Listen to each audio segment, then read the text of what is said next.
Welcome back to Howls and Growls, and after a poor shooting night in Game 1 of Summer League, we got to see Rob Dillingham doing some of the things that make him such an intriguing prospect in his second time around. More importantly though, we got to see him doing the things that the actual Timberwolves like to see their point guards doing.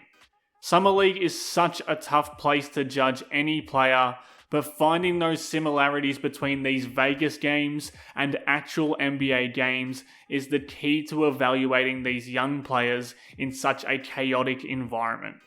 So we got to see Dillingham operating in this gut DHO action early on. So after he comes off the ball screen, they flow into delay action while Dillingham drops into here and then flows off a down screen and up into the dribble handoff at the top of the key, while Miller can spin out of that, dive to the rim, and Dillingham takes advantage of that shifted defense to find him at the rim.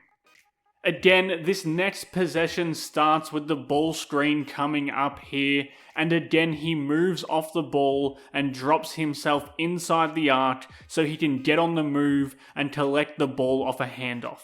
This time it's defended better by Indiana, but Dillingham has the switch, he drives the seam, and when this defender turns his head, he makes that simple read and they get a look at a catch and shoot corner jumper. And this is something the Wolves love to do with Mike Conley. You see he's dropped in here as well. He's going to get that same sort of downstream to curl off, and Conley does his thing to get Gobert a look at the rim in the same way that Dillingham did his thing to get Miller a look at the rim. Minnesota also loved running Conley off pin downs and flex actions, which kind of encapsulate the same logic in terms of dropping into the paint and then sprinting out off an off-ball screen, and it's pretty easy to imagine Dillingham transferring his off-ball movement skills that we're already seeing in Summer League into the same system that has helped Conley thrive as a shooter without the ball in his hands. And we did get to see Dillingham knock down an off-ball three in this game, and it was another that really felt like something that was ripped right from Minnesota's NBA playbook. So Nix gets the ball screen and engages two defenders while Miller pops out of that screen, and that forces Dillingham's defender to rotate over to prevent Miller's open jumper, and that's when Dillingham can spot up on the wing and knock down that J. When you have knockdown big man shooters like Karl Anthony Towns and Naz Reid, those are looks that are going to flow naturally within an offense, and again, we saw Mike Conley profit from that a ton last season. So here's that ball screen, Reid pops on the catch, Conley's defender has to rotate, and Conley gets a wide open look without ever touching the ball in a point guard capacity.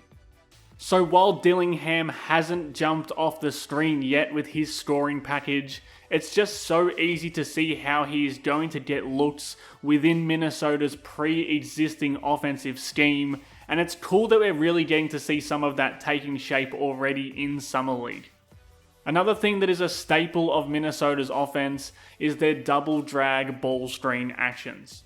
So it's just two ball screens, he flows off one and then comes around and uses the second, and it's all about reading the defense. Minot's man is here dropped in to cut off the roll, and so the pass goes to Minot. He's able to attack a defender who isn't squared up properly, and Minot gets to the rim and finishes. And when they go back to it, the defense changes up their coverage, and now they're pursuing Dillingham while Edwards rolls unchecked to the rim, and that's when Dillingham can make that read instead. When a team has a rim runner like Rudy Gobert and shooting threats like Cat and Naz Reid, that double drag action is a must-have in the playbook.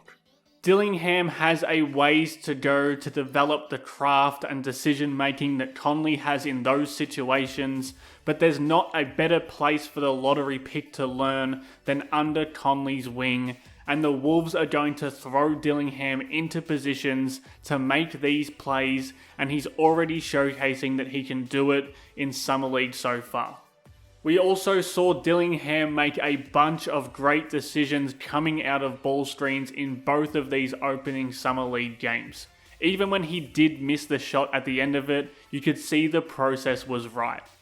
For Minnesota, it's really important that they find another ball handler who can operate as a scorer and a playmaker, and who can prop up their offense when Conley and Edwards aren't able to. Whether it's just getting to the rim, making pull-up jumpers, or finding those looks for his teammates, you can already see how well Dillingham is able to set up defenders with his handle and create space for himself off the bounce. He's going to have to make a few more shots and get a little stronger with his finishing at the rim as he gets more comfortable with his new surroundings, but the blueprint is there for him to slot into Minnesota's offensive ecosystem, and we're really getting a nice look at it already in Summer League. Thanks again for watching Howls and Growls. Please hit that subscribe button for more off-season Timberwolves content.